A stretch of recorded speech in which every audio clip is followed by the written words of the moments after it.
International beach games का मेला सज गया। कराची में चलने वाली तेज हवाओं और धूल मट्टी के बायस गेम्स का आगाज ताखीर से हुआ। इवेंट के पहले रोज बास्केटबॉल, वॉलीबॉल, पंजाजमाई, बॉक्सिंग, मलाखड़ा और कबड्डी के मुकाबले हुए।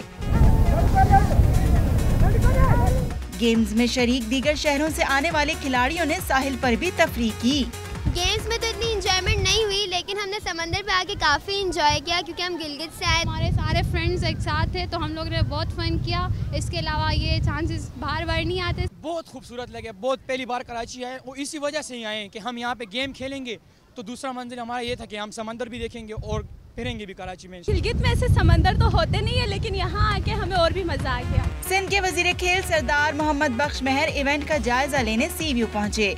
उन्होंने इंटरनेशनल बॉक्सर जावेद जान के साथ बॉक्सिंग की।